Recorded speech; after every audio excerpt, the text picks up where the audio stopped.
They are big and they are powerful. And whether you catch a blue or a white, you're always gonna remember your first marlin.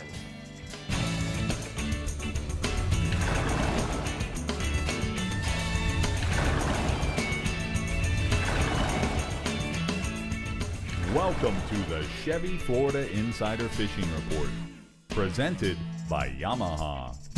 And we're back on the Chevy Florida Insider Fishing Report with, yep, you heard it, Marlin special for your 4th of July weekend, right, Rick? You're absolutely right, Bree. Yep, well, Mr. Marlin himself over at the CCA Workbench, I know has some good tips and tricks for us today, right, Dave? Yes, I do. Who's your friend next to you matching in the blue shirt? Jason Bryce from Casa Vieja Lodge. He's one of their main captains there, and he's going to tell us all how to catch these marlins, man. Well, that's exciting. Can't wait for that. I'm looking so forward to the rigs and techniques with Jason. But you know what? To start off, Bree, we're talking about marlin. Let's take a look at an epic picture of Jason in action. Here he is on the Macaira down in Casa Vieja Lodge. Brad Phillips took this picture, and it is really how it all happens. The guy wires the fish comes up jumping, and we're so awesome to have Jason with us tonight. That is exciting, and I can't wait to go in November to Casa Vieja. Thanks for finally bringing me. But you know why I like Jason even better? Why? Because he's wearing blue, and you didn't get the red, white, and blue memo. I got it. I got blue on, and I got red underpants on, and I got a white T-shirt on under here. I just, All right, calm down. Okay, who better to start us off with our Marlin report than Captain Pat Deneen in the Panhandle region? Go ahead, Pat. Hey, Bree, I tell you what, I think we got the best blue marlin fishing in the state up here in the Panhandle.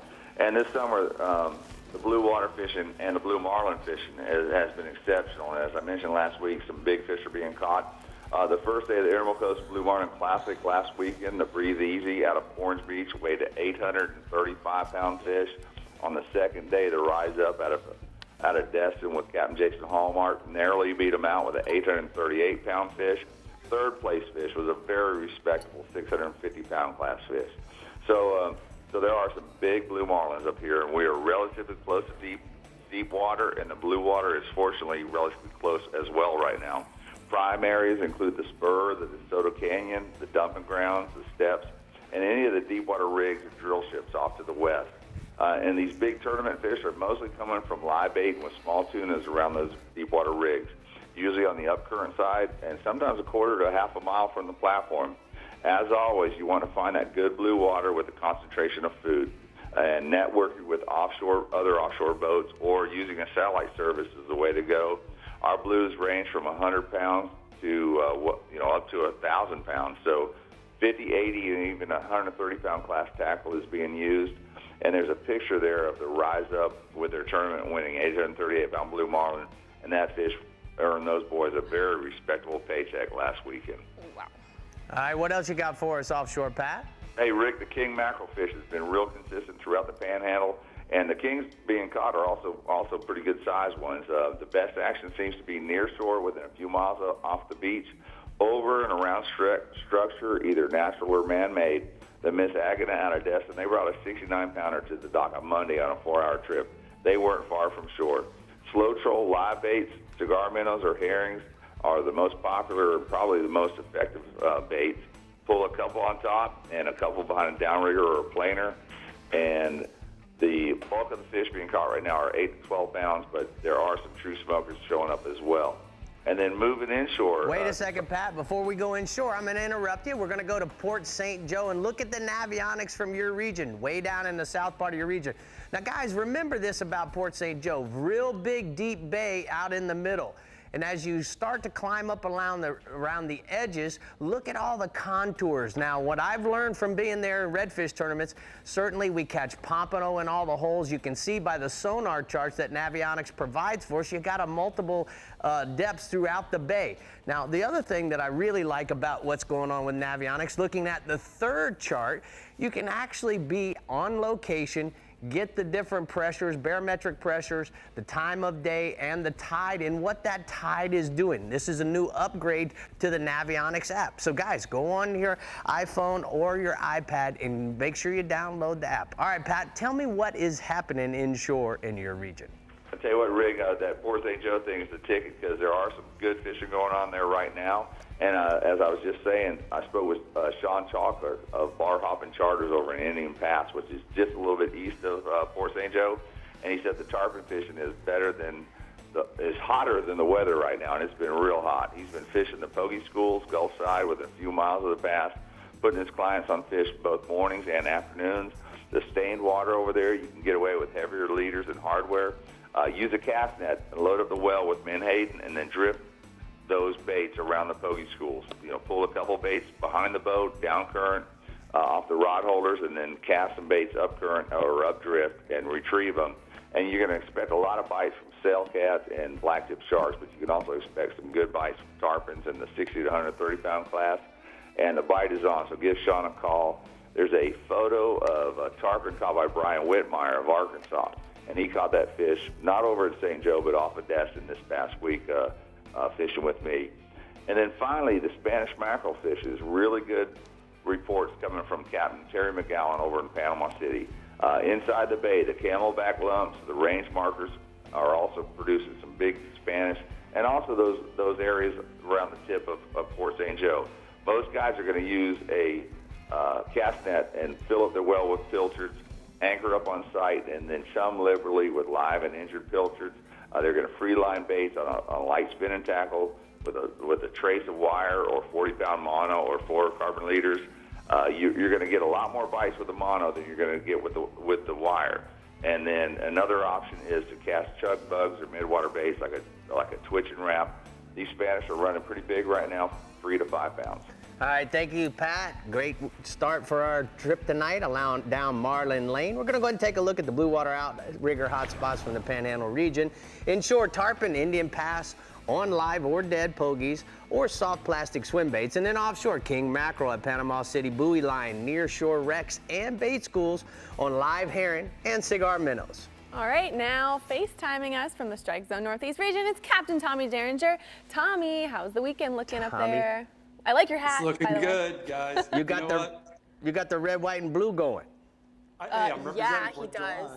Yeah, you and Bree. Breeze I did. Yeah. Yeah, of course. Hey guys, we've got a world-class marlin fishery here in the Strike Zone Northeast region, and we catch them year-round, although the best times of year is going to be usually about mid-April through about mid-June, when the water temperatures are still in the 70s, maybe into the low 80s. Now, this spring was a little slower than last year, because last year was going off, but there were some big marlin caught, and I spoke with one of our resident marlin experts, Captain Jason Hadges from jhookfishingcharters.com. He tells me he catches most of his marlin on that Gulf Stream current edge, but he's also looking for weed lines, other temperature breaks and current edges, basically the same places you'd find a lot of other species out there.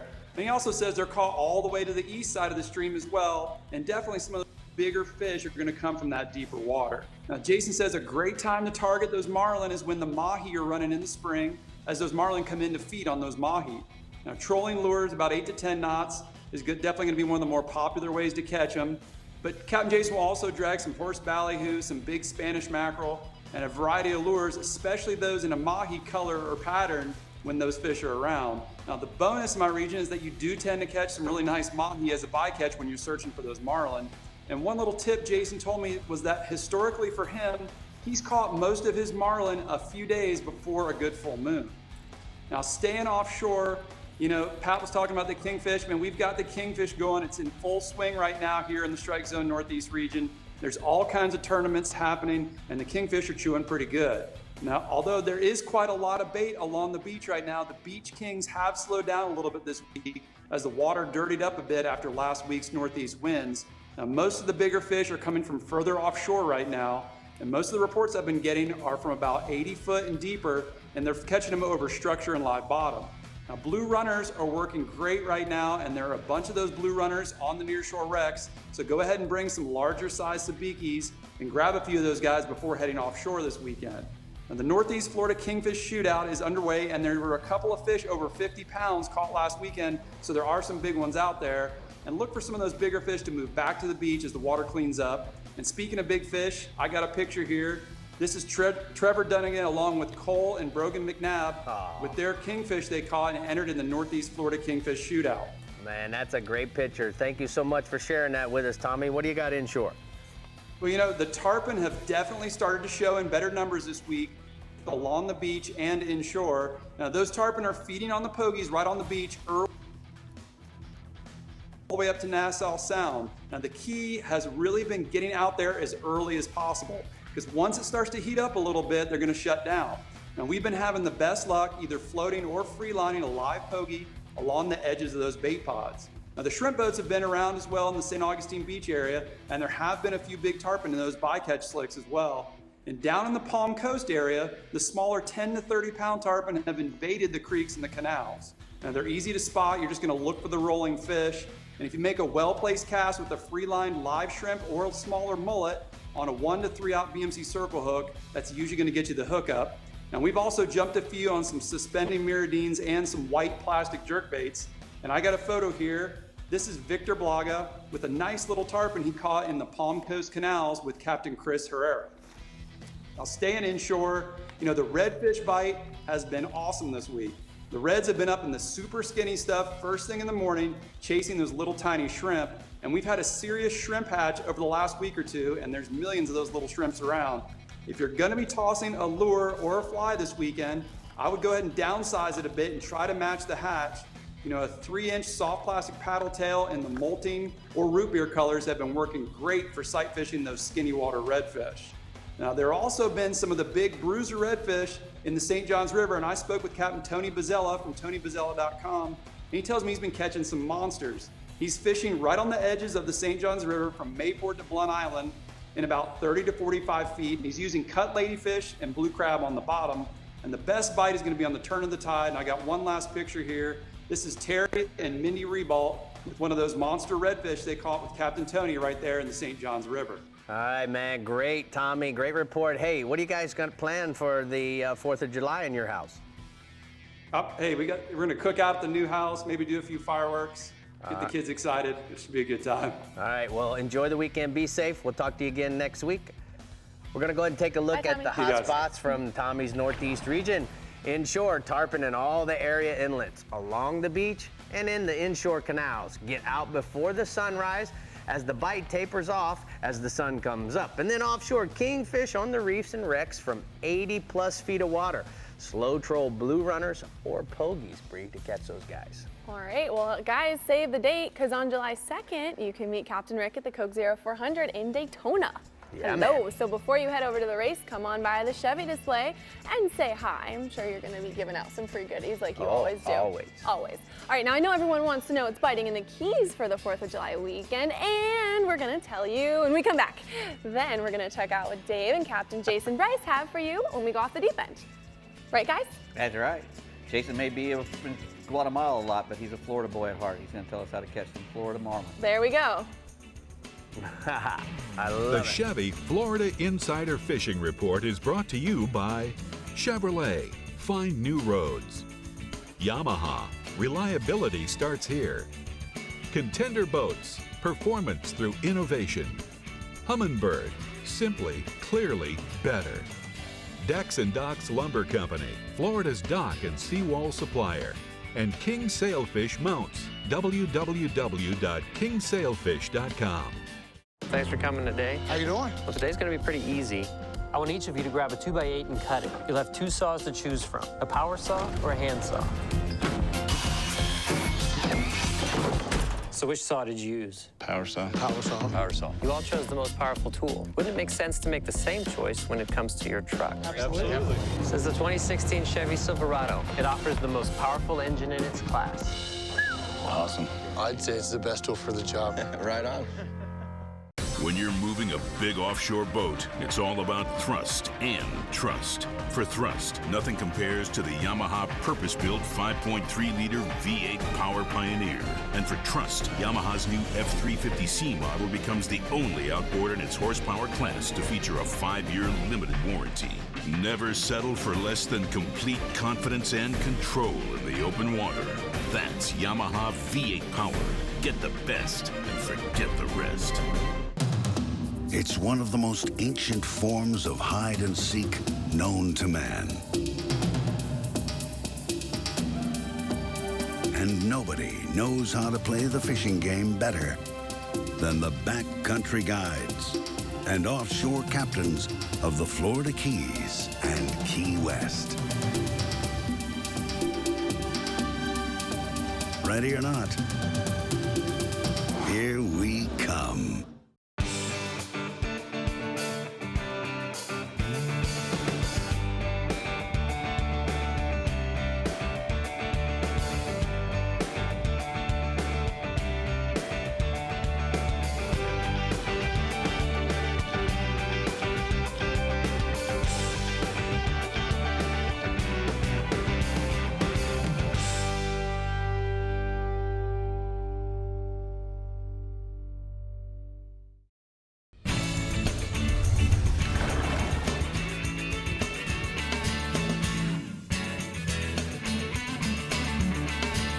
Now it's time for the FWC News and Notes. July 9th is the Family Butterfly Bingo Challenge in Brooksville. That sounds like fun. July 17th, there's a kids fishing clinic in Palm Coast. And July 23rd, a women's saltwater fishing clinic in Panama City. For more information, visit myfwc.com. But now it's time to go off the deep end.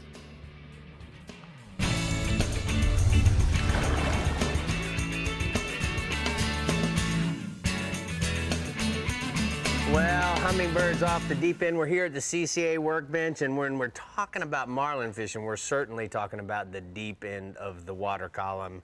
Right. Captain Jason, welcome to the Chevy Florida Insider Fishing Report. We're glad to have you.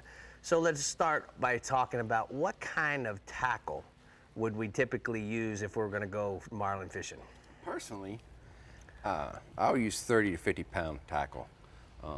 Most of your viewers fishing from outboard boats, you know, or chasing dolphin this time of year during the spring and summer. That's what you're going to be using anyway, right? So this Akuma would plenty work fine? sufficient for what you're going to do.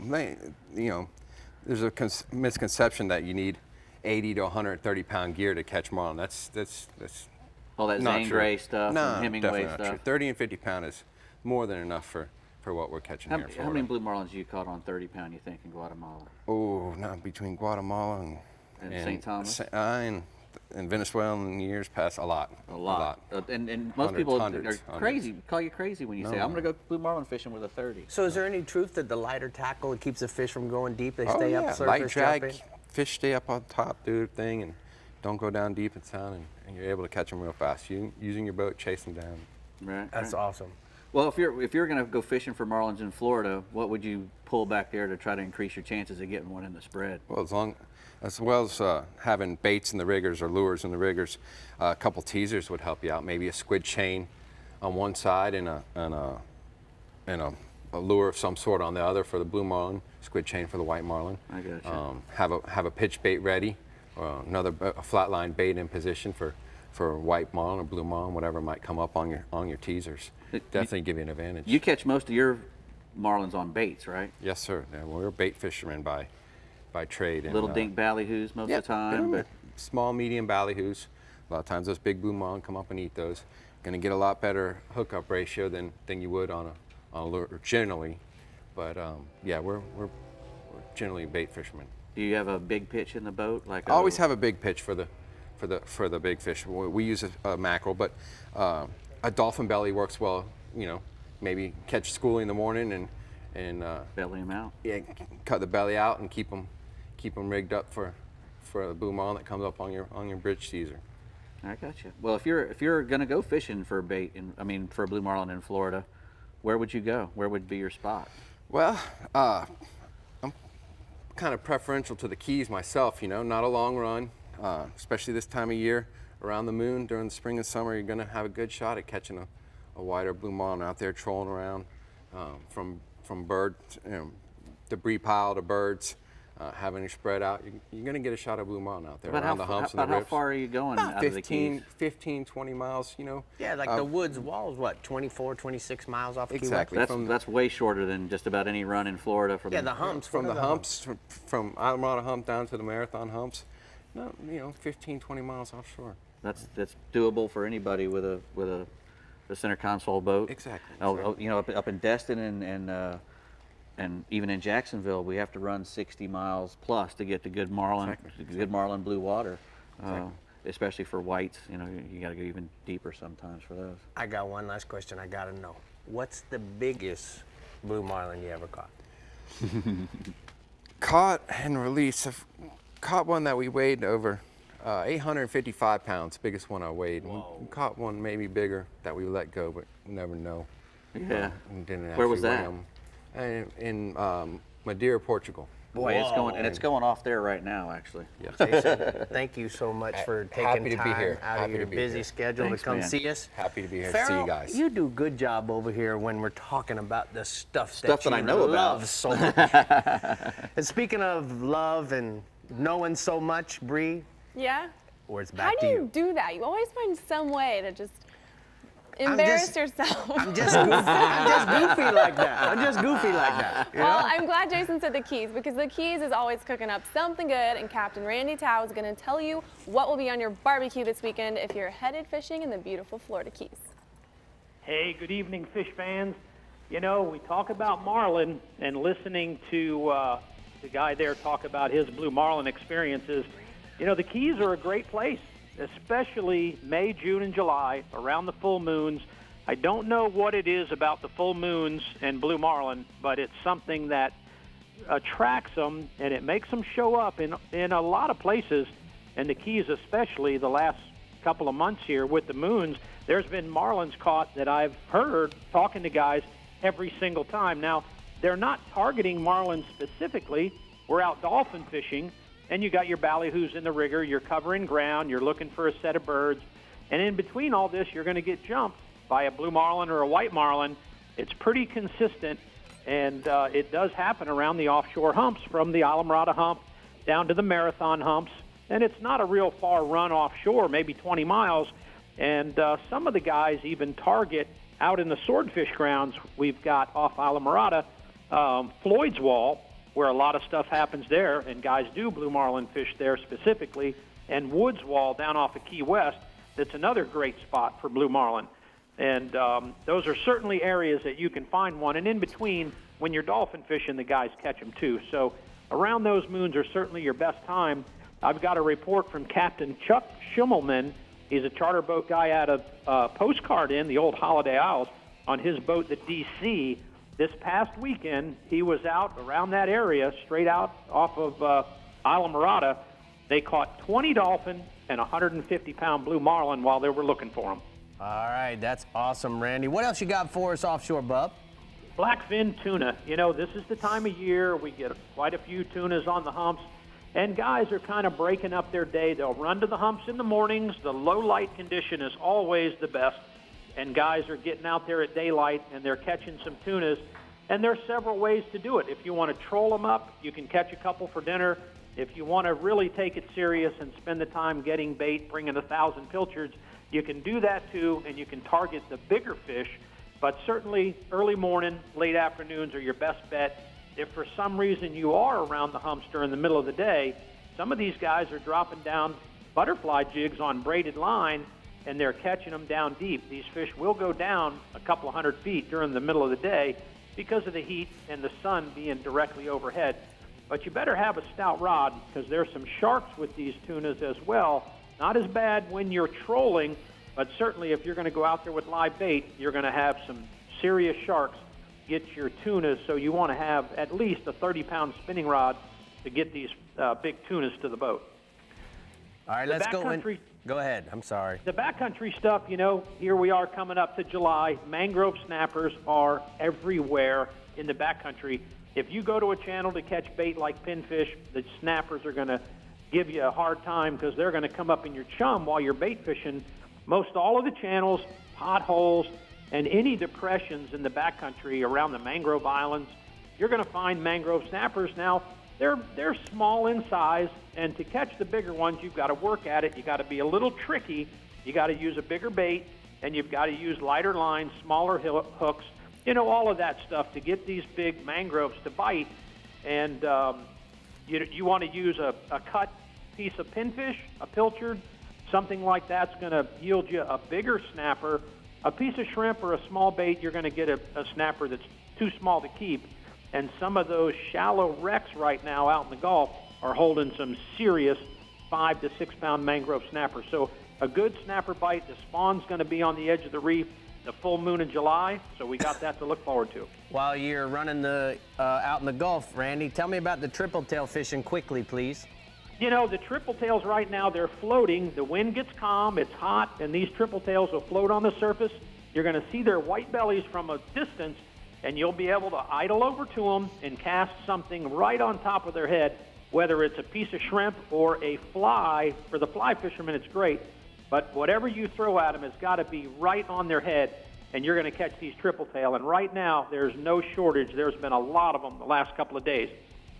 All right, thank you so much, Randy. We're going to go ahead and take a look at the king sailfish hotspots from the Florida Keys. Inshore, triple tail.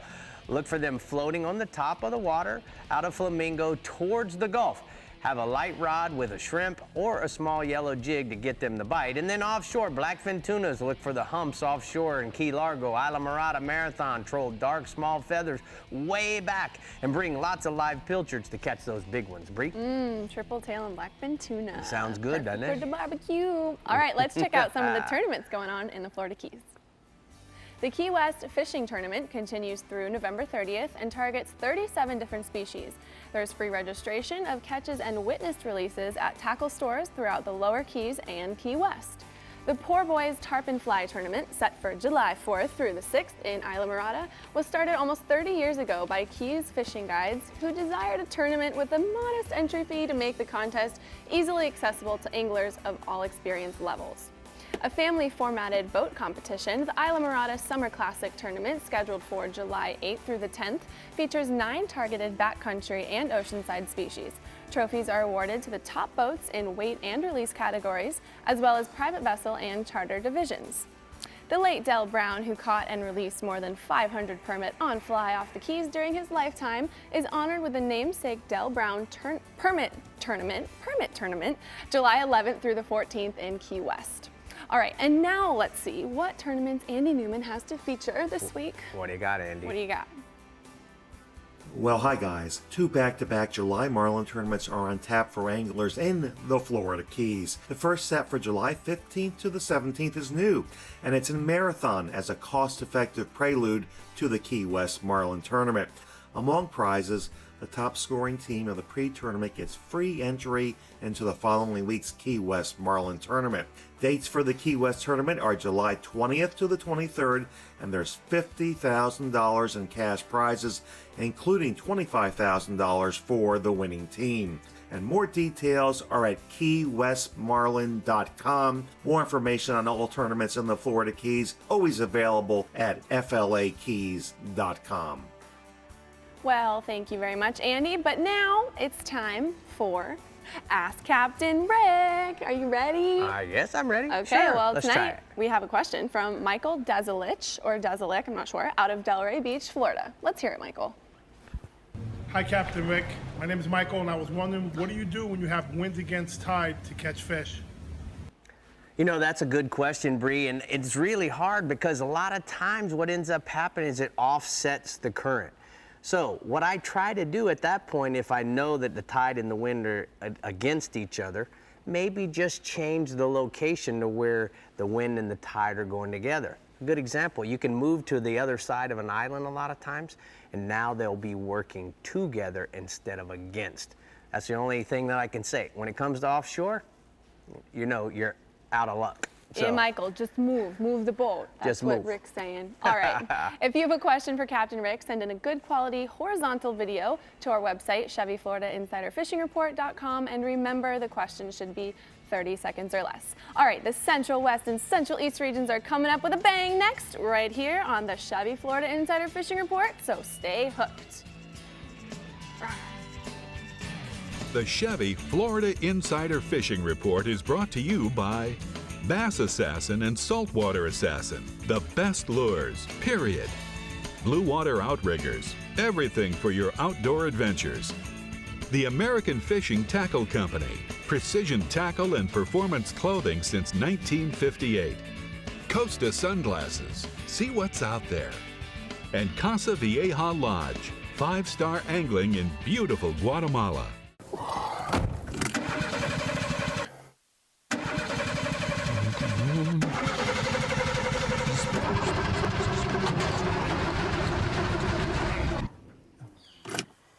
think it's time to change my battery. Now you do it. Get AC Delco batteries at Bennett Auto Supply. Plus, get $10 off your first online purchase when you register at BennettAuto.com. Bennett Auto Supply. Do it yourself, but not alone. How can you turn a redfish into a new truck or boat? Catch a CCA Florida Star-tagged redfish. Prizes from Conley Buick GMC, Contender, Pathfinder, Hells Bay Boat Works, and Sea Hunt boats. Complete with Yamaha motor and trailer. Win your share of $500,000 in prizes and college scholarships during the summer-long tournament. Other great prizes from Academy Sports and Outdoors, Bad Boy Buggies, Power Pole, Costa Sunglasses, and more. Register now at ccaflstar.com. As close as you're gonna get to a sure thing for catching billfish is Casa Vieja Lodge.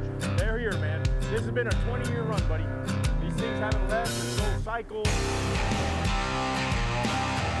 When it comes to sail fishing, this is the real deal.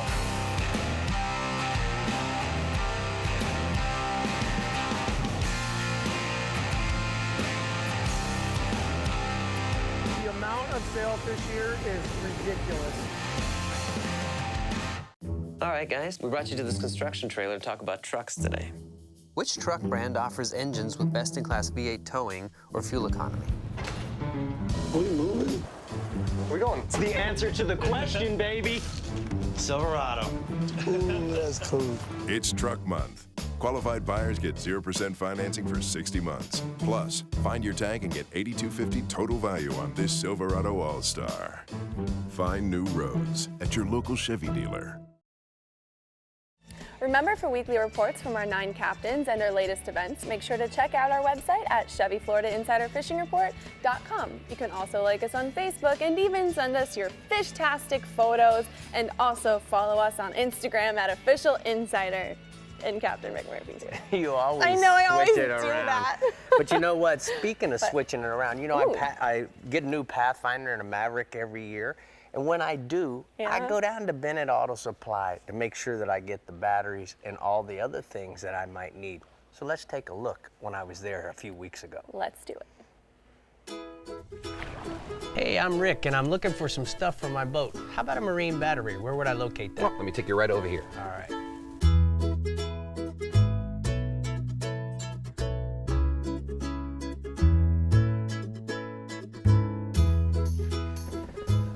You are really on the ball with this stuff, Rick. Well, thanks. You know, Bennett Auto Supply has a lot of great trailer accessories, and one of the things that I saw when I was going up and down the aisles was this Kurt wheel bearing protectors, and it reminded me that I need to monitor the grease in the hubs and the bearings on my trailer. It's Ben, right? That's right, Big Ben.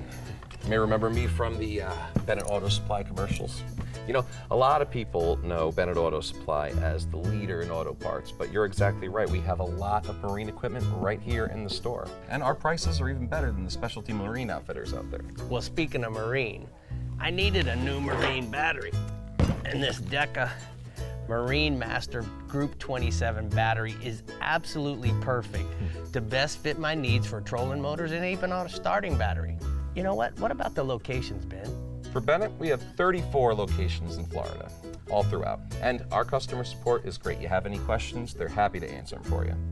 Well, I did have one other need when I came in, certainly was I run an old 2-stroke motor over in the Bahamas, and this Valvoline motor oil really works well for that. And the thing I like about it is I can get it at discount prices here at Bennett Auto Supply. And if you get stuck over in the Bahamas, we do have free shipping right now. If you go on BennettAuto.com and use the code ChevyInsider.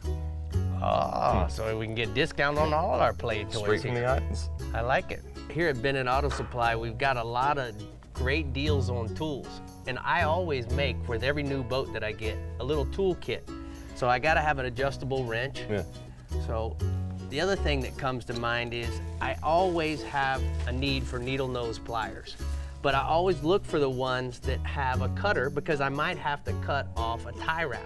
So these bent nose, needle nose pliers are absolutely perfect, and we're only talking about 10 bucks. Nice. Phillips screwdriver, you gotta have that as part of your toolkit. More importantly, I don't know if guys know this, but in most of the wiring harnesses on all their big motors, there's a 50 amp fuse. And if that fuse, for whatever reason, blows, guess what ends up happening? You can turn the key on, your battery's gonna turn the motor over, but you're never gonna get started. And when you're offshore, in a place where you might wanna be getting home, a 50 amp fuse at $4 certainly needs to be part of that toolkit. Right. When I get a new boat, Ben, the other thing I always love to do is we start the motor up and run it for about 10 minutes, getting the block good and hot. And the Marine CRC heavy duty corrosion inhibitor, I spray the whole block, all the wiring harnesses, all the connections, so that I don't get any salt residue. And I can certainly go in there and rinse that off, and this continues to protect the block.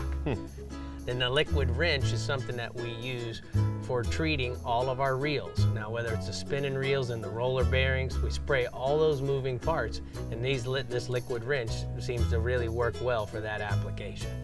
Well, I guess this just goes to show you don't really need to go to one of those specialty marine outfitters to get all this stuff. You can come right here to Bennett Auto Supply. You're absolutely right. Let me help you take the stuff out to the car. All right, here we go. Big stuff and Big Ben headed to the car. You know, Bree, the only thing they don't sell there What? is fingernail polish Is that for you. it? Is that So, it? you know what? What can I say? Get They got this, it all. Bennett Auto Supply, bridging the gap between the road and the ocean.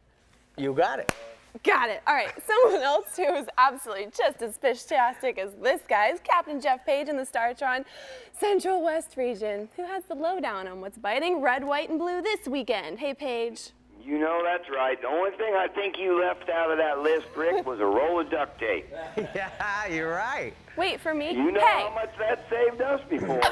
You know what? That duct tape would be really good on Bree's mouth right now. That's what I thought you were talking about, and I Anyway, thought you were going to get, never mind. Let's get Go, going Paige. with this Marlin. In the Startron Central West region, we do have a Marlin bite, and according to my boys, Will and Nick Froelich of Double Nickel Charters out of beautiful Marina Jackson, Sarasota, they say here's the key, Rick. You want to plan your trip within 5 days either side of the full moon, and you also want to look at your Hilton's real-time report a few days prior and try and identify good areas of water. This time of year, temperature change are harder to find on satellite shots, so look for current and altimetry shots as they give more accurate reads. Look for bait in the first 300 feet of the water column and fish it. Mark your bites and fish that area, as fish are prone to hold in an area for some reason. They have been most of their marlins in around 2,400 feet. Fish bigger lures on your flat and short riggers. Squid chains are Double Nickel's go-to teaser rig. Mud flap dredges don't require cooler space for much less, and it allows for much less work on multi-days trips at sea. I've got some really awesome photos the Double Nickel boys sent me of a nice Central West Marlin that they caught last trip. All right, what else, Paige? Amberjacks. That amberjack bite is as good as it's been in years, and they're in still pretty close, 65 to 85 feet. The cool thing is, Rick, it's not like you're just going to catch AJs on these wrecks and ledges. You can catch mangrove snappers and groupers, but that AJ, you can bring him up to the surface. I think I mentioned this last week with a lot of little pilchards, and then you can throw different types of plugs. Make sure you throw some heavy-duty stuff with good, strong split rings and VMC hooks, because those AJs will pull. Moving inshore, speckled trout. Trout bite has gotten even better over the past week with a lot of fish in the 18 to 22-inch range coming in throughout the entire region. One common denominator has been the deeper, clean grass flats holding lots of fry bait. Find that, you're going to find the trout, as well as some bluefish, Spanish mackerel, and jacks too. If you're into throwing lures, set up a drift and throw the suspending live target scaled sardine in the green chrome pattern, or the Mirrolure Mirrodine in the chartreuse silver pattern. Those are strong suspending baits that look like a pilchard. Some of the more productive areas that have been the flats off Mullet Key at Fort DeSoto, as well as the flats near Longboat Pass between Tidy Island and Jewfish Key. And I've got a trout photo tonight of myself with one of my good clients, Tom Standifer of Battery USA out of Lakeland. Last but not least, mangrove snapper. Lots of mangs have moved on to the and this is inshore now, they moved on to the same flats that the trout are holding on, that deeper 4 to 6 foot grass flats with lots of sand holes, as well as all our passes and inlets. The key, Rick, has been finding good moving water and fish a light, long stretch of 12 to 15 fluorocarbon leader coupled with a number 2 or a number 4 light wire hook to hide in that smaller pilchard. And you want to load up your well with a lot of small hatch baits, which is easy to do with a 1/4 inch net. I've got a last photo of beautiful Lady Di with a nice inshore mangrove snapper she caught last week. All right, thanks, Paige. We're going to go ahead and take a look at the Central West hotspots from the Central West region. Offshore, fish small areas of hard bottom in 85 to 105 feet of water off of Venice or Inglewood for the nice red groupers. And then inshore, fish Venice jetties at night with the silver mullet or ladyfish for big snooks, Bree. Rick, you're really on the ball. Yeah. You really are. All right, if you're headed up to Daytona this weekend, either Where are to we going see at? Rick at it was in the Bennett Auto Supply. Okay. See, either to see this guy at the Chevy tent or the Firecracker 400, you might want to stop in and go fishing in the Bell's Real Legend Central East region. Right, Captain Jim? You got that right, Bree, because we have marlin up here, but honestly, they are one of the most elusive species Central Florida anglers can target. They have a tendency to hold on the eastern side of the Gulf Stream, and only occasionally will they venture onto the western side, where the majority of our anglers can get to them. So expect runs of 60 to 90 miles offshore, on average, to target marlin in the Bell's Real Legends region. Now, I spoke with Captain Ed Dwyer, and he's one of the guys who is just absolutely on top of this game. In the marlin fishery this week, he said the white marlin are best generally in the April and May time frame, and then again in October through December. And for the blues, May and June are usually best. So we've kind of missed our window for marlin, but there are still some around. And Ed says he prefers pulling mullet dredges on daisy chain teasers behind his boat. And then you pull the rig baits just behind those attractors. He creates this huge, just all kinds of stuff going on behind the boat with those dredges and those teasers and everything. And then the naked ballyhoo, he's running on 80-pound fluorocarbon leader. And that's how he catches most of this marlin, which is a real switch from many of the 300 to 400-pound test leaders that we used to use back in the day. Now, an 80 to 100-pound class gear is not used anymore either. Ed's using 30-pound gear. He says the lighter gear confuses the marlin and makes them jump a whole lot more. And once they get done jumping, then you can back down on them and get the tag and release real easily. So right now, peak season has kind of gone by, but you can get out there on the other side of the stream, still catch dolphin and yellowfin as well, and have a decent shot at some of those blue runners on occasion. Now, the other fish that we're looking at is the king mackerel. Kingfish can be anywhere from the beaches to the reefs right now, and we have some cold water moving in, so you're going to have to move around to find where the bait fish are. But once you do, the VMC 9626 number 4 or number 2 treble hooks are going to get it done on some 3 to 4 pound wire, or number 3 to number 4 wire. Look for the fish in the 20 to 40 pound depths down to the south, and the farther north you get, the farther out you need to go to that 70 to 90 foot stuff out towards the pond inlet. Now, most of our king mackerel are running about 10, 20 pounds right now. Now we're going to swing inshore. The redfish right now inshore are striking cut pinfish and pigfish and fingerling mullet in all 3 lagoons. The reds are holding in the Indian River near docked and mangrove-covered shoreline in the Port St. John through Sunset area, and then also in the Banana River, same types of structure from Mathers Bridge to about the Pineda Causeway. Now, in the Mosquito Lagoon, you want to check for redfish on the outer sandbars of the Falls Channel, Cucumber Island, and Tiger Shoal. Rig your baits on a 4-aught or 5-aught VMC circle hook, and remember to give the reds just a little bit of time before you set the bait and apply pressure. Now, one of the things I want to remind you guys and gals about, the CCA Star Tournament is on, and we have 6 redfish in Brevard County. So if you're not signed up for Star, make sure you sign up for Star. If you're signing up for Star, you can do me a favor, use me as your reference to get you there, and you guys and gals can go catch a potential just a fantastic prize off of one of those CCA Star redfish. Now, the last fish in my region is speckled trout. And according to Captain Mike Mann, the bite's been pretty good last week. And he runs Fatfish Guide Service out of New Smyrna. He's been using live pigfish, and he's been landing 30 to 50 trout a day in the 2 to 4 foot depths in the Mosquito Lagoon. He says look for the mullet schools and look for areas where there's decent amount of grass. If you don't find any grass, then don't fish there, because that's the key to what those trout are holding in. Now, if there's floating grass in the area, you can also use a 4-inch thatch and sea shad tail in the mud bug, roadkill, or that new butt naked color. You can catch trout up to 24 inches in length this week in the Mosquito Lagoon. All right, Jim, thank you so much for your report. We're going to go ahead and take a look at the hot spots from the Central East region. Inshore snook at Sebastian Inlet used live croakers on the North Jetty on the outgoing tide, and then offshore a mixed bag of sharks, tarpon, bonitas, and kingfish, slow troll live pogies, and 20 to 40 foot depths near Cocoa Beach. Well, I hope you're all enjoying the 4th of July Marlin talk, but wait, there's more. There is? When we motor back, we're headed to the Northwest region and then checking out what last-minute red, white, and blue fishing swag Dave has for us at the CCA workbench. Right, Dave? What you got, Dave? Yes. What are you doing over there? I'm relaxing. I can tell. All right, well, guys, get excited. When we come back, we're seeing that guy. I'm coming over, Dave. Well, get up and do something.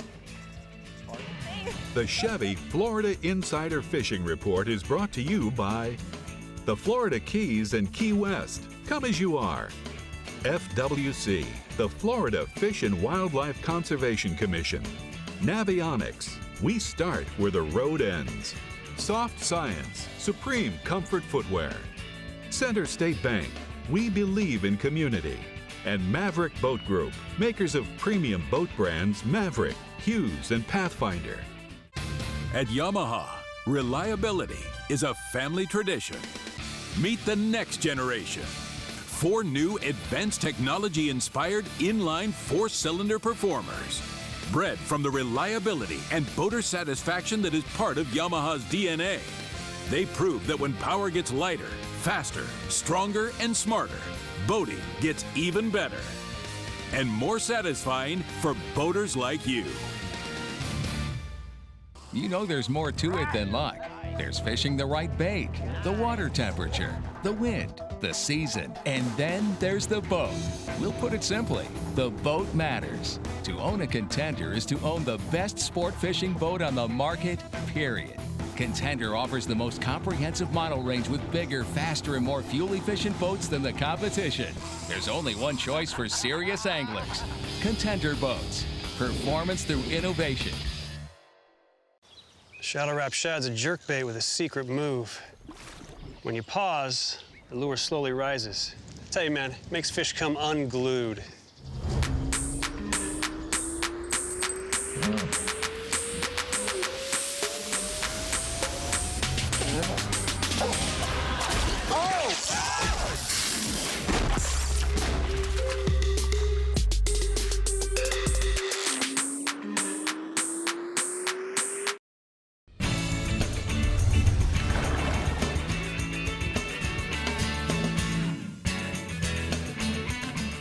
Well, welcome back to the CCA Workbench, Dave. Every week we talk about new products, so let's get to it. Well, first off, we got the new Yeti straw and lid for the Rambler, the 20-ounce Rambler.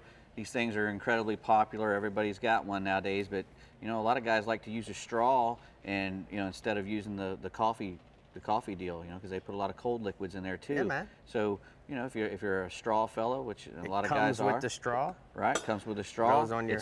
It's you know, shock resistant and dishwasher safe, and very nice like addition to your Rambler 20-ounce Rambler there. No spillage. Exactly, and you know, you got to have one of those. You know, a lot of guys like to have their straw. So yeah, man. Especially my wife, she likes to drink out of a straw. They're making some really cool stuff at Yeti. Right. No doubt. Anyway, next we got some Jimmy jigs, and these are some butterfly jigs. The Jimmy jigs are made by a fella in Tavernier, another good Florida boy. Really quality jigs. You know, when you get these things in your hands, you can feel they're really good. They got metal in them. They're not made out of plastic. They got a really good paint job. They'll probably last a long time. A real, triple strength butterfly jig hook on there. Right. And so, what people do is they tie onto the top here and just work that like a regular jig. You drop it all the way down to the bottom, work it halfway up, drop it back down, do it over and over again. All right, Come so- in tons of different colors. These are like a 300 gram, and they have a 180 gram, that little one there. This is the purple. They all have the glow on them too. They all have a super glow. All those Jimmy Jigs have that super glow paint. So let's be clear, Dave. When Yes, you sir. tie on to this split ring. Correct. Not this. Right, You you want to tie- be able to have the jig, the metal part, and the hook free floating. Exactly, and that's how those butterfly jigs work the best. Correct. They got to be hooked up to the. You got to tie straight to the jig instead of the other one. Good, Now, what we got here is live target shrimp, and these things, you know, live target, they make their living out of making stuff that looks real, and these live target shrimp just are ultra realistic. The bodies are infused with some shrimp, you know, real shrimp stuff, you know, scent to keep the fish on there when they get there. These are the little 3-inch. They also make them in a big 4-inch. They have a tiny little rattle in there. You know, it's real tiny. Oh yeah, I hear it. But it's a tiny little rattle that sounds like a little shrimp as it clicks through the water. The legs on these things are designed, they're kind of pointed forward, the back legs, so that when it's going through the water, it looks like he's swimming. I mean, they. See, you think a snook would eat this at night? I think underneath the anything would dock? eat that thing, man. These things, I might take these home and make some shrimp etouffee out of them. They look delicious. But yeah, those are pretty cool. Etouffee. So, I love live target stuff. So. I like it. Anyway, now next we got some stuff from Monster 3X. You know, we had a couple weeks ago, we had these guys in our audience, and they brought this in. That right there, this one here is called the Slim Shad. It's a really, hold on to that bait real tight. Okay. This is what makes these Monster 3X famous. Yeah. You know, they just have incredible strength to them. Stretchy. Yeah, they're very stretchy, very Wow. stretchy. That's the Wow. X Wow. Swim. Wow. You know, you can see it's a swim bait, and Yeah. it's been cut. They can do that because of this.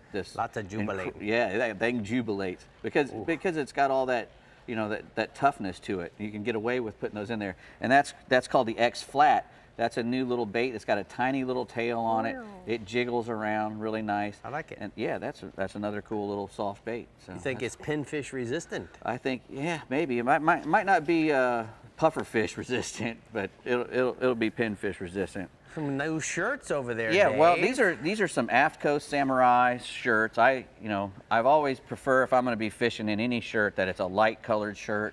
You know, these are the Samurais. They're 100% polyester. They're not the old polyester, in the 70s that they'd make pantsuits out of. This stuff is extremely lightweight, ultra fine polyester.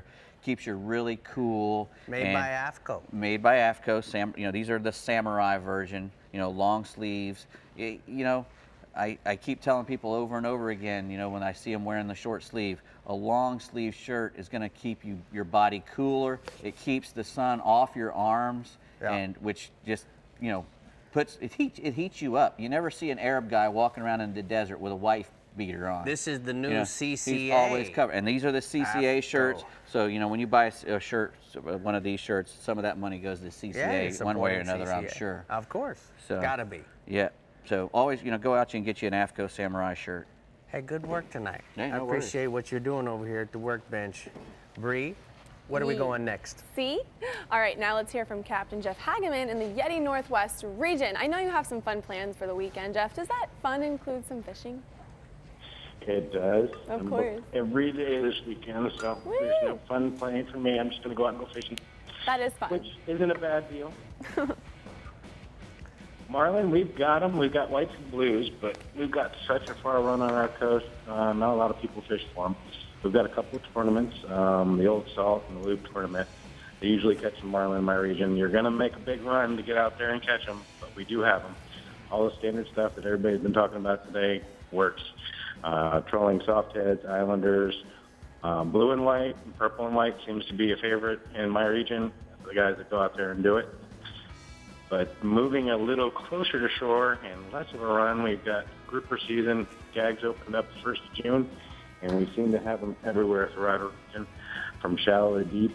Reports are coming through my region, even down as far as where I'm at in Book Grand. They're still catching grouper in the passes. So there's grouper in shallow. Egmont Channel's got them in my region. So look for them from 70 feet of water out to 120.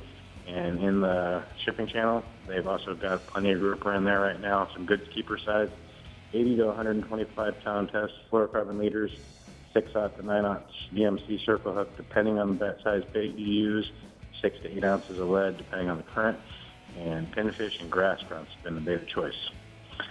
Moving inshore, scallop season just opened up, and we're going to get to go do that pretty soon. Going to take the group up there and go have some fun doing that. Mario Costello out of Crystal River reports scallop season is in full swing. Grab the family, get out on the water. Limits right now are pretty easy. The water clarity is pretty clear. 3 to 4 feet of water around the Gomez Rock area has been a good place to go. And remember, you want to fly those dive flags when you get out there. If you don't have a boat and you're interested in going scalloping, Mario runs scalloping trips, and there's some other guys out of the Plantation Inn that also run scalloping trips.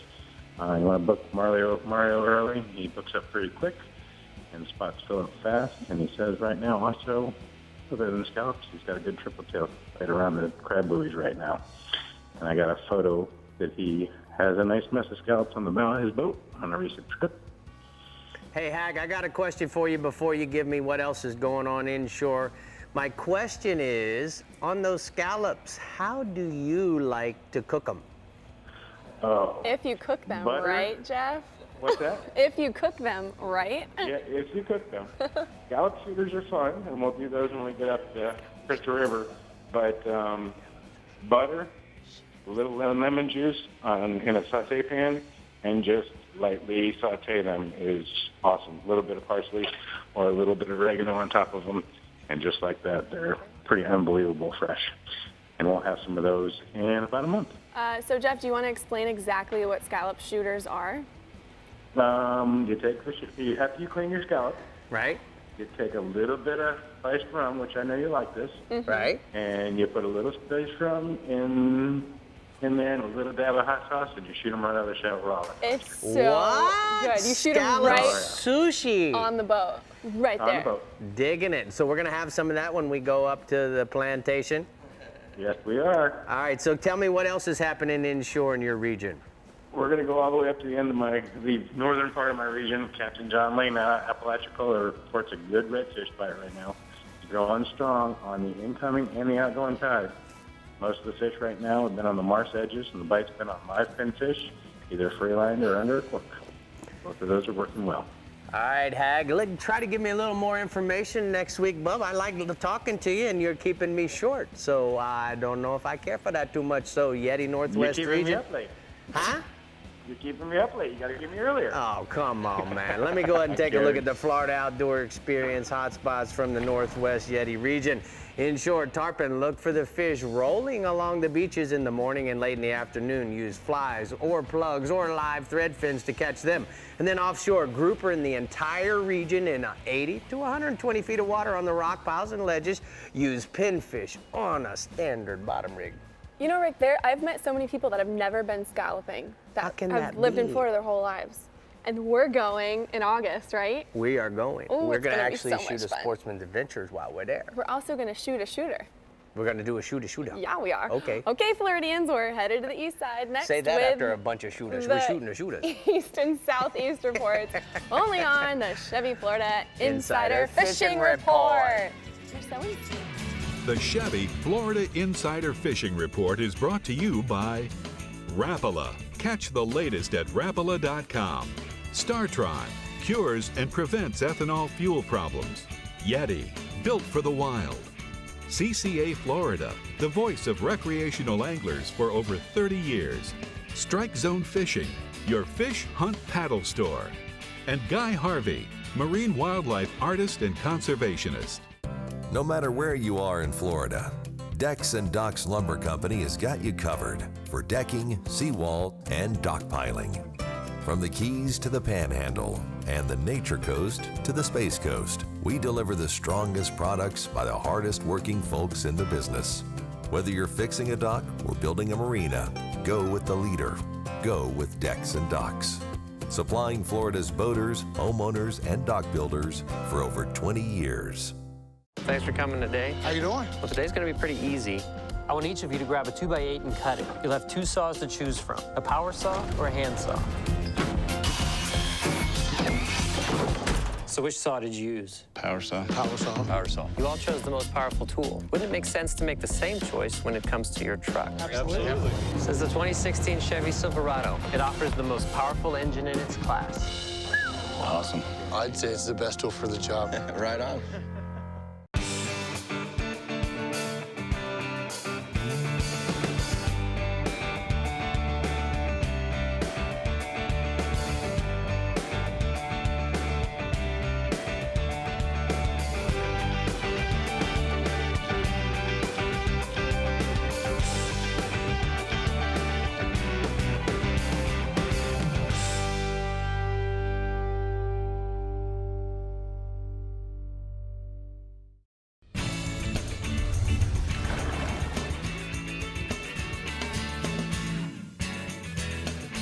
Today's Power Pole tip of the week is about Captain Rick. I often get asked this question, what are these things on the side of the tower? Well, they're a Power Pole shallow water anchoring system.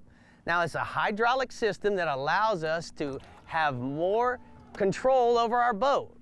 We can quietly secure our boat in the current and the wind, and what makes it great is it allows us to position our boat exactly where we want it.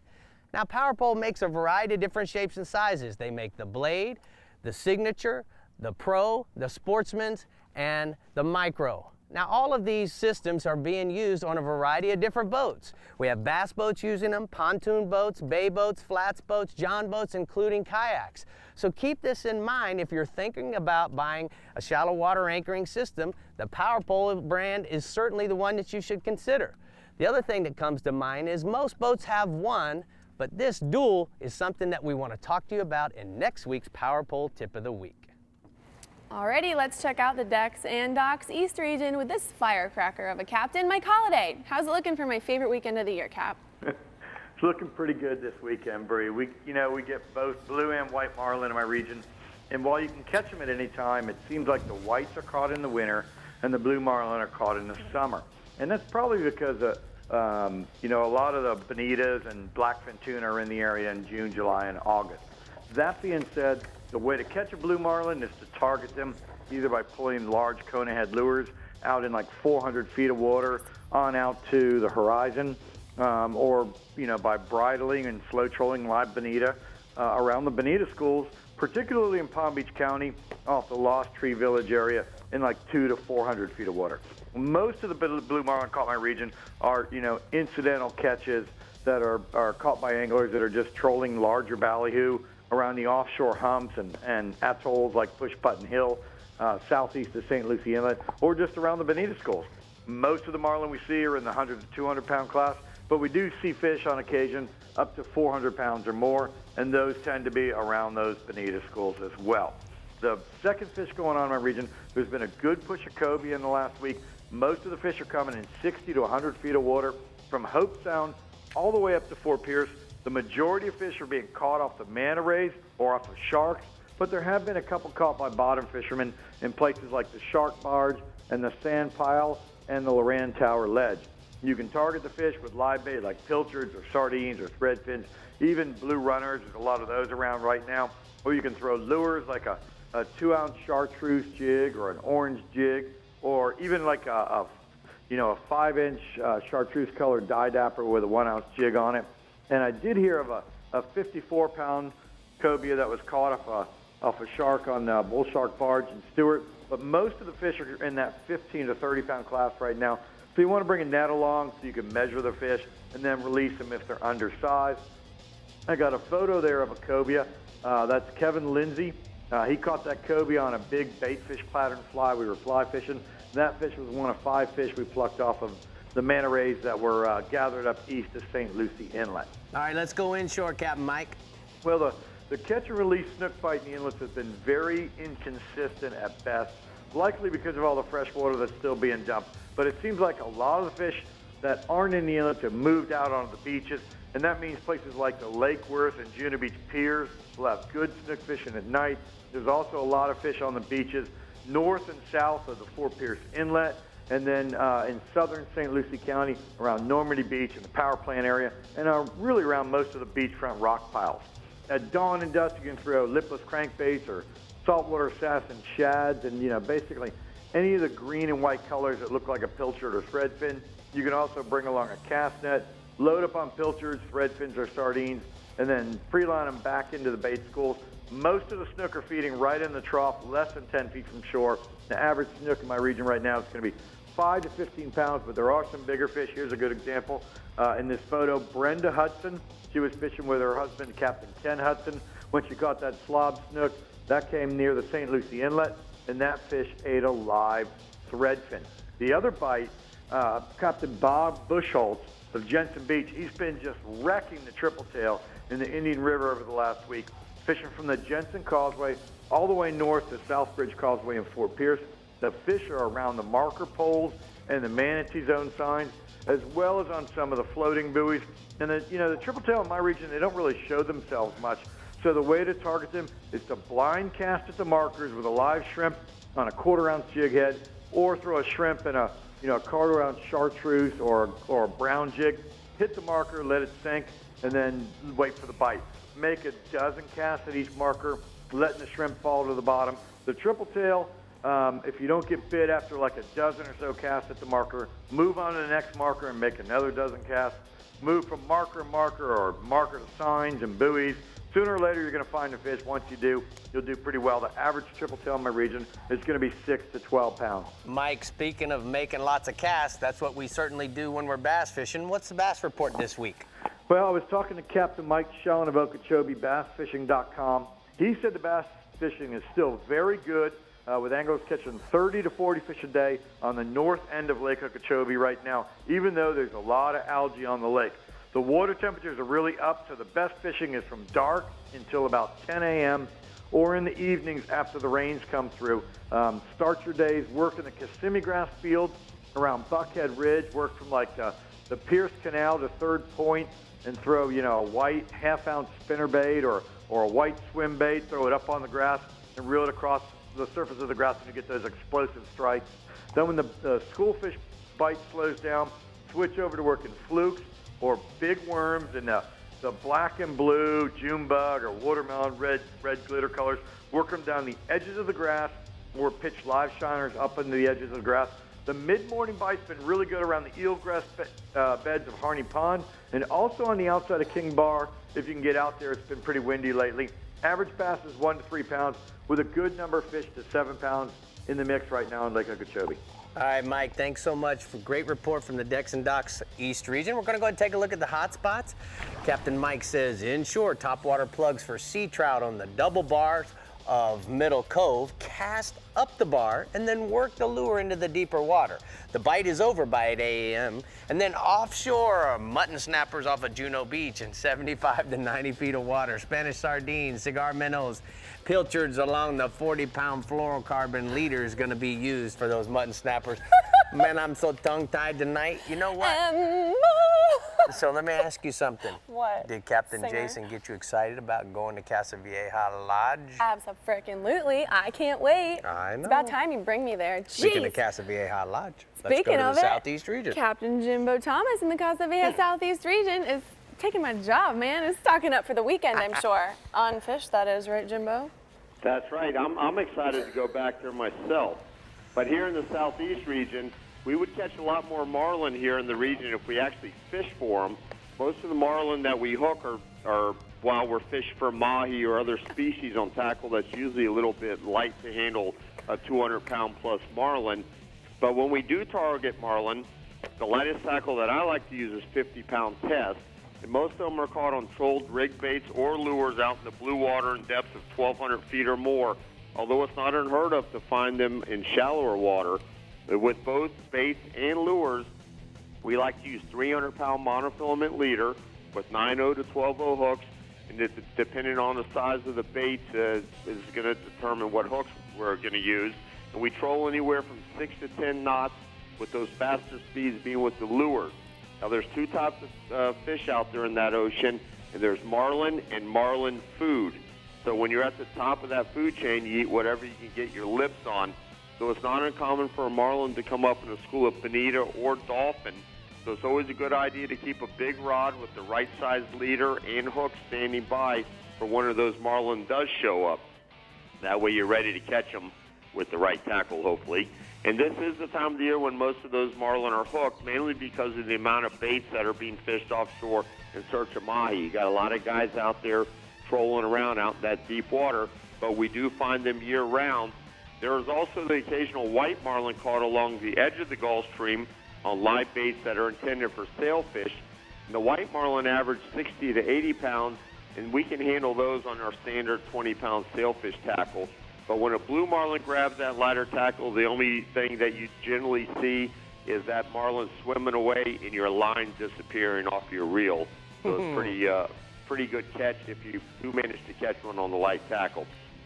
Now, in the past few weeks, they're having a fair amount of marlin seen and raised, and even a few of them caught and released. I got a photo here of one that we tagged and released aboard the Thomas Flyer 2 weeks ago. It was caught by master angler Ed Matthews from Bamberg, South Carolina. He fought this marlin for 2 hours and 20 minutes on stand-up tackle. We estimated that fish to be around 500 pounds. And if you go to Thomas Flyer Facebook page, you can see a video of the fish and a little bit of the fight. Now, normally, staying offshore, normally this time of the year we're doing well on dolphin, but they've been hard to come by lately, so we're going to go with kingfish, which have been fairly consistent throughout the region, but best in the north end from Hillsborough Inlet to Lake Worth Inlet. Live pilchards and herrings are getting some bites, but trolling has definitely been out fishing those live baits. On the troll, those kings have been hit 3.5 thrown spoons or a pink sea witch with a bonita strip combo fished behind a number 2 planer or on a wireline outfit. You want to troll at anywhere from 4 to 6 knots in 90 to 140 feet of water. The average size of these kings has been 8 to 12 pounds, but you never know when you're going to troll your bait over a bigger one's head. Now, moving inshore, we still have plenty of tarpon in and around the inlets and also around the bridges and dock lights at night. In the inlets, look for rolling fish or mark them on your depth machine, then drift live crabs through the area where you see them or mark them. There's also been good amounts of tarpon along the beaches adjacent to the inlets, and it's definitely a lot easier to fish off the beaches with this calm weather that we're experiencing, and you don't have to mess with that boat traffic and the current that you have to deal with in the inlets.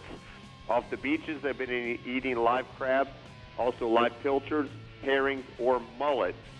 Now, if the water's real clear with this calm weather, it is clear, you want to scale down your tackle, maybe be a little more stealthy. So don't be afraid to go down to smaller circle hooks and fluorocarbon leaders as light as 30-pound tests to get bites. Now, around the bridges, fish live or artificial baits along the shadow line on the outgoing tide. Now, these same fish that are around the bridges at night, they're migrating to the deeper holes in the bays as the sun comes up. They can also be caught on the live baits or crabs early in the morning or even throughout the day. Now, we're going to go way inshore with the peacock bass in the lakes and canals. Real quick, Jimbo. Hurry, all right, hurry. South 8. With all the hot weather that we've had, the peacocks, they've been biting like crazy. The key is to find the bait, and those peacocks won't be far behind. They've been feeding on schools of small minnows, so you want to fish small baits to match the hatch, just like you would with the mahis or anything else. If you want steady action, live baits are definitely the way to go. Bring a cast net along and net your own bait or buy some small shiners. Otherwise, cast small rapalas and chartreuse or blue and silver or quarter-ounce DOA terrorized. There's no need to get an early start for these peacocks because they definitely bite best in the heat of the day, and the bite can get exceptionally good right after the passing of one of these afternoon thunder showers. All right, thanks so much, Jimbo. We're going to go ahead and take a look at the center state hotspots from your region. Inshore, drift live crabs off the beach throughout the inlets for late afternoon and evening tarpon. And then offshore, troll deep and surface baits along the edge, 90 to 300 feet of water for kingfish and an occasional blackfin tuna or wild breed. Well, coming right up is our Coastal Conservation Minute Tip, and our last but not least region on the Chevy Florida Insider Fishing Report is the Southwest region, so don't leave us just yet because, well, that just wouldn't be American. Would it, Rick? It would. The Chevy Florida Insider Fishing Report is brought to you by Chevrolet, find new roads. Yamaha, reliability starts here. Suffix, the world's most hardcore fishing line. The IGFA, conservation through education. Get your hands wet. Florida Outdoor Experience. Best parts, best prices. Bennett Auto Supply. And there's no stopping Okuma.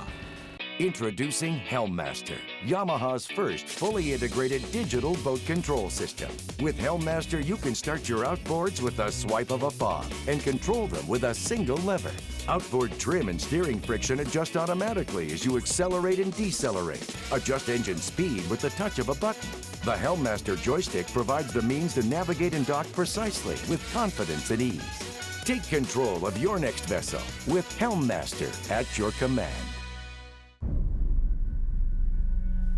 My name is Colby Coombs, Denali Search and Rescue. The only thing that's warm within 100 miles is your body. People get in over their heads pretty easily. You gotta risk your life to go help them. You just can't rely on hope. You have to buckle down and do it. Remember the glory days of gasoline? It's just not made the same anymore. Kick your gas into gear with StarTron. Pump up the performance in all of your engines. Cure the problems of ethanol with the power of enzymes. And maximize your mileage every time you drive. Kickstart your engines with StarTron.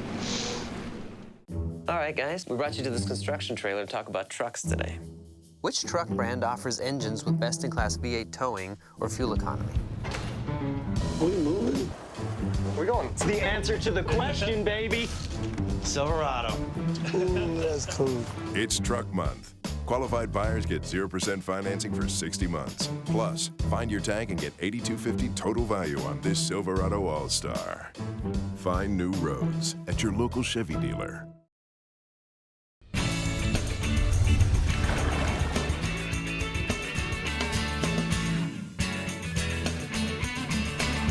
Today's Costa Conservation Minute is about kicking plastic right out of your boat. Now understand that plastic is a petroleum-based product and it is not a renewable resource, so it needs to be recycled. Now unfortunately, there's 35 billion plastic bottles that are made in the US and 10% of those end up in our oceans. So the reason why it's important to recycle them is because certainly it's hard to get rid of the plastic. So what we're doing now on the Murphy's Law boat is we're using our ice bag as a garbage bag. And as we run into a water bottle or possibly a Lunchable or even a tea bottle, what we simply do is put it in the ice bag, and then at the end of the day, I just take it and put it in the recycle bin, and I've done my part for the environment. So remember that we want to get rid of all this plastic, and it's a way of thinking. And that's today's Costa Conservation Minute. Plastica no es bueno. Captain Ronnie Houston from the Bells of Revelation Southwest region is now on the line, ready to close out this 4th of July weekend report with a firecracker bang. Let's hear it, Ronnie. Like always, it's a pleasure being there. I want to wish everybody a happy 4th of July weekend.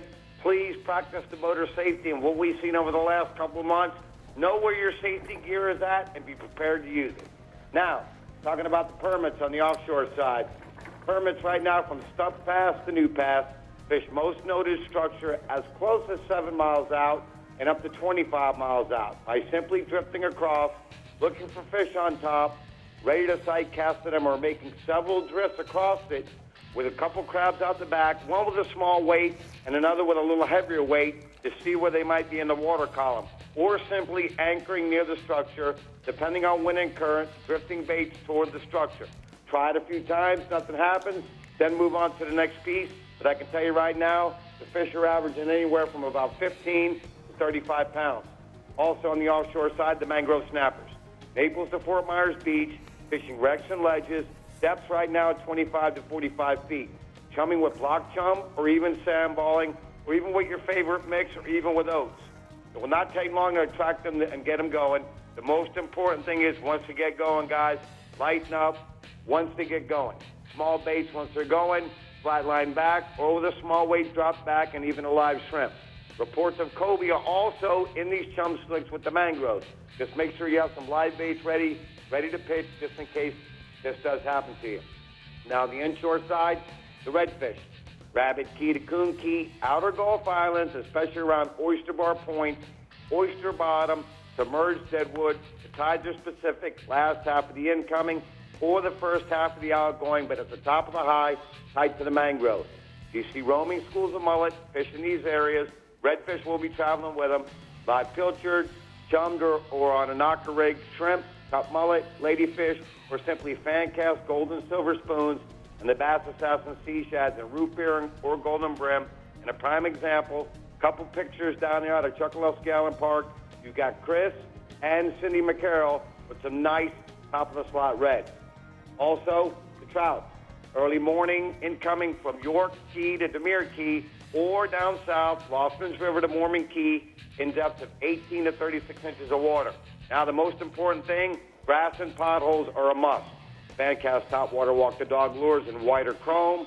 Also, bass assassin sea shads and chicken on a chain, fried chicken or butt naked on a quarter-ounce jig head or noise-making cork with about 18 inches a leader. But also live shrimp under a cork. To tell you the truth, I think the artificial seem to be working better. Enjoy the weekend, and let's be safe.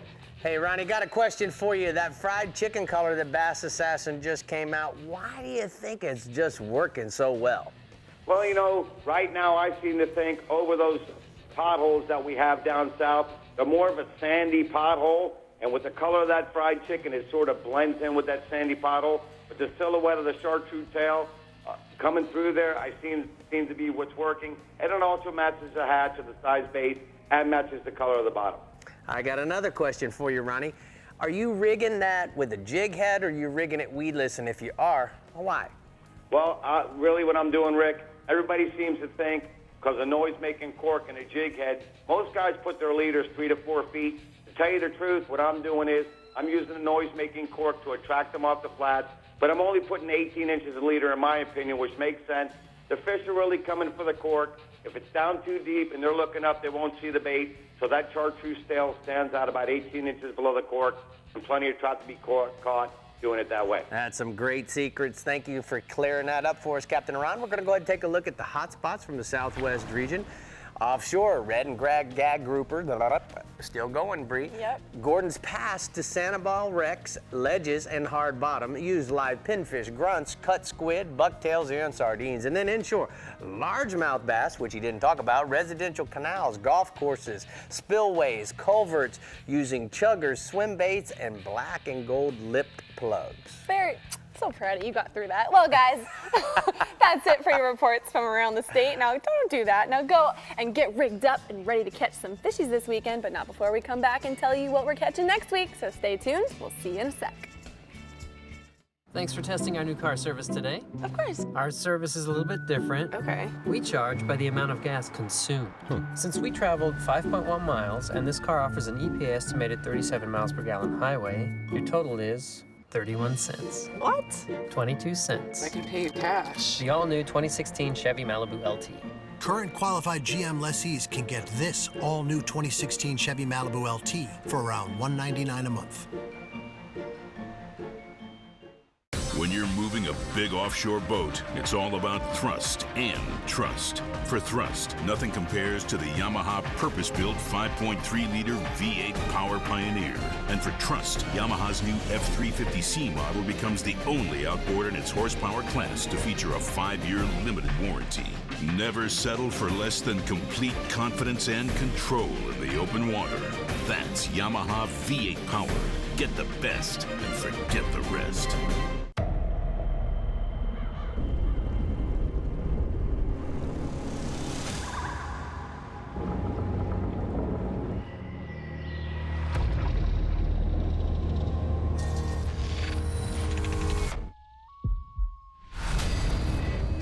Uncompromising. Like the fishermen who swear by it.